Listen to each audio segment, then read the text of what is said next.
What's up everybody, welcome back to TechMark Gaming and Reviews. So I did something a little different recently and picked up this ROG Xbox Ally from a used marketplace for $360. How crazy is that? Now if you know anything about this device, do you know that this sells for roughly about $500 to $600 depending on the condition and the economy. So when I saw this listing pop up, I figured that this was a pretty good deal, and why not give PC handhelds another shot? Now, if you've been watching the channel for some time, then you might remember that I picked up the ROG Xbox Ally X. That device was super powerful and honestly one of the best handheld PCs out there. I just didn't like spending the whole $1,000 for a handheld gaming device. It was on point, it just didn't make sense for my use case, so I ended up returning it. But after seeing this one pop back up on Swappa for half the price, I feel like this was the perfect opportunity for people to see how this performs for a console gamer that also uses the PlayStation Portal. In about a week with this thing, I gotta say, this thing really blows me away. So in today's video, I'm gonna walk you through the condition that the device came in, talk about the accessories that was included, go over the software experience, and test out a few games so you guys can see how this performs on the Xbox ROG Ally.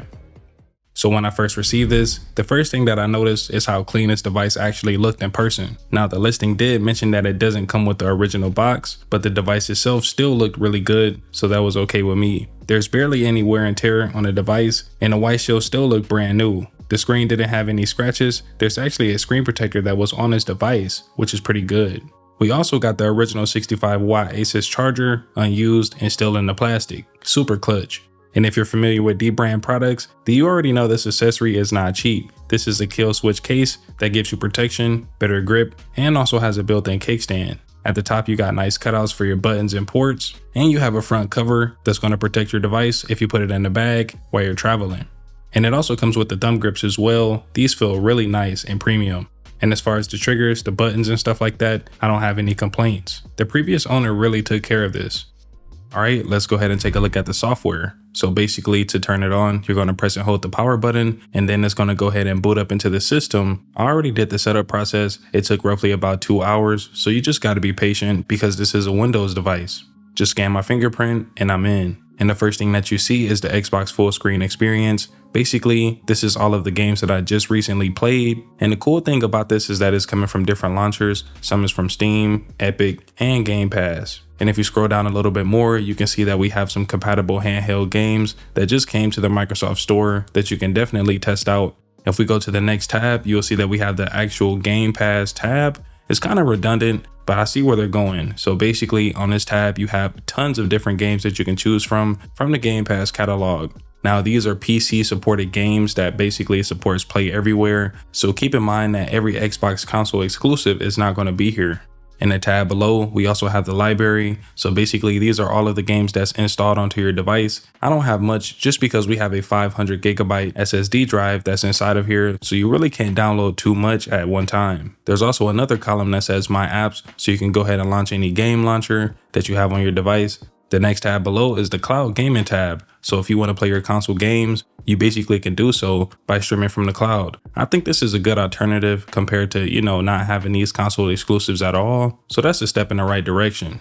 Now the next tab that I'm going to cover is the Microsoft Store, where you can purchase games directly from Microsoft. So you necessarily don't have to sign up for any subscriptions. You can definitely do so from here. And they have tons of games that you can choose from, which is nice. And the other tabs are basically for friends, notifications, and different things as far as settings go. I'm not going to go too deep into it because we'll be here all day, but just know that this is a full PC handheld with tons of moving parts. At the top right corner, you'll have an Xbox button that you can easily press, and it's going to bring up the command center so you can quickly go ahead and launch your games or applications. To the left, you'll also have the Armory Crate tab so you can configure your system before you start gaming, or if you want to go ahead and tinker with your settings, you can definitely do so without launching a full application. To the right, you got your settings tab so you can turn on or off your mic, adjust the volume, screen brightness, and so much more. There's also a gaming co-pilot tab so you can go ahead and ask your virtual assistant how to complete a certain mission if you need help. I'm not going to be using this too much, but this is pretty cool. We also have a capture tab so you can capture your gameplay footage or record it in real time. Now here's where it really gets crazy. So if you press and hold the Xbox button, it's going to bring up this tab switcher so you can switch between different applications or games. At the bottom right, you will see Windows Desktop. So essentially it's going to go into the full PC experience, which is super clutch because you can go into the internet browser and use it like a normal PC. So essentially you can go into YouTube and watch different videos, go into the taskbar to switch different applications. You have a file manager, which is pretty clutch if you want to download things. There's also a Microsoft Store that you can go ahead and download different applications like Netflix and watch it directly on a device. All right, before we get into the gameplay, what we want to do is we want to go back into the Xbox full screen experience, and at the top right corner is going to say Xbox full screen experience, and then there's going to be a prompt that's going to ask you to restart so it can go ahead and allocate all of those system resources back to the normal state so we can get better frames when we're gaming. So once it's ready, you can press the Armory Crate button and we're going to scroll down to operating modes. You can choose either one, performance, turbo, or manual. Typically, I like to do it on manual just so I can get the most frames out of this system. And inside this profile, I just turned up both sliders all the way to the max, and that's it. I'm also going to go and turn on real-time monitoring so you guys can see the battery percentage and the frames per second at the top of the screen. So inside the Xbox app, I'm going to go ahead and launch up Fortnite so you guys can see how this performs. And before we get into the actual gameplay, here's my settings. I have most of everything on low just because this is the Z2A chip. And when it comes down to open world games, this is going to struggle just a little bit. So you want to give it some room to breathe.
As you guys can see, Fortnite played pretty well. We had a stable 60 frames. There was a little bit of hiccups, but nothing too crazy. And I gotta say, the fans aren't as loud as I expected.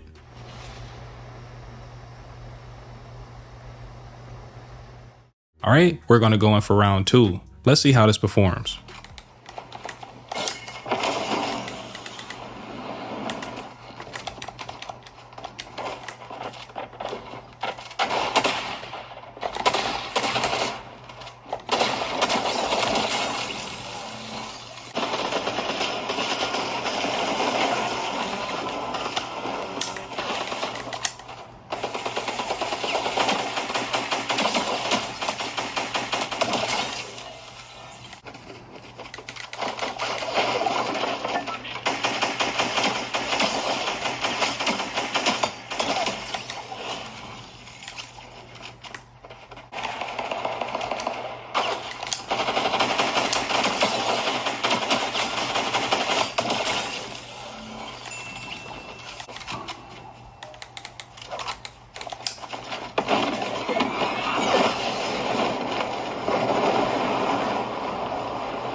All right, so that was about a 20-minute session, and from 100%, we went all the way down to 85%. And I gotta say, being in an open world game, I'm really surprised how well this performs.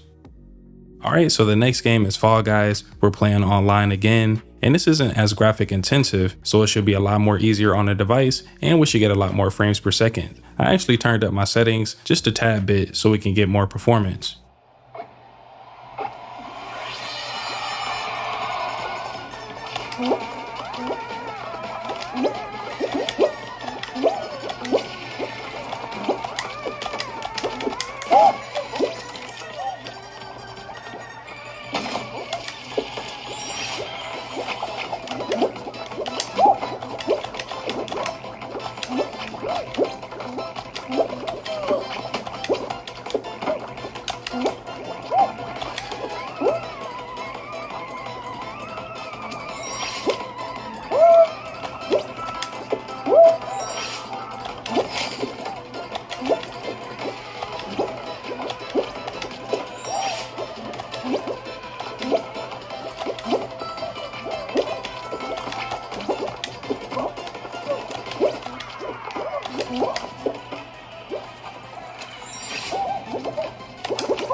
Alright, so as you can see, we got roughly about 95 to 120 frames per second with this game. It's really well optimized. I played for about 15 minutes and I only lost 10%. If you haven't tried this out, I highly recommend it. And lastly is the Crew Motorfest. This is from the Steam library, and this is one of my favorite racing games. If you guys have been watching the channel, I play this on the PS5. all the time. Here's my settings. I have them typically on low just because this is an open world game, it's online, and it's not as optimized for this handheld. Really good version is Georgian Kanaka forever. Congratulations!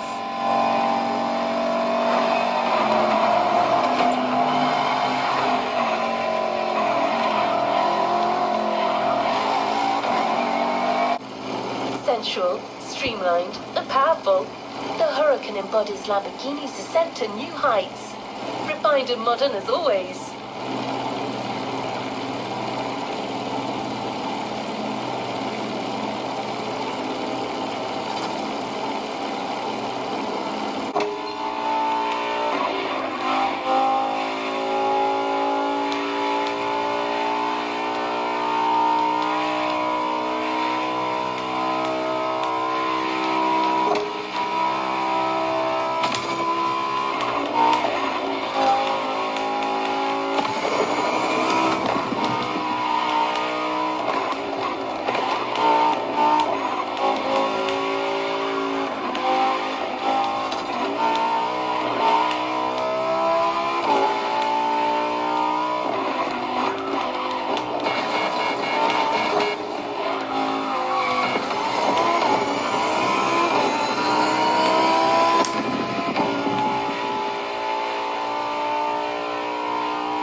Alright, so as you can see, I was able to play the game, but we were roughly capped at around 25 to 30 frames per second. And honestly, this is okay with me because it feels like I'm playing on the PSP, which is bringing some nostalgia back. And then on top of that, I can go back to my PS5 and get the best graphics. But when it comes down to playing on a handheld, this is kind of where I want to be. I played for roughly about 20 minutes and we only lost 20%. So gaming for a full hour, we're down to 50%, which leaves us more room to play more games, especially if they're not graphically demanding. You can get more out of this battery.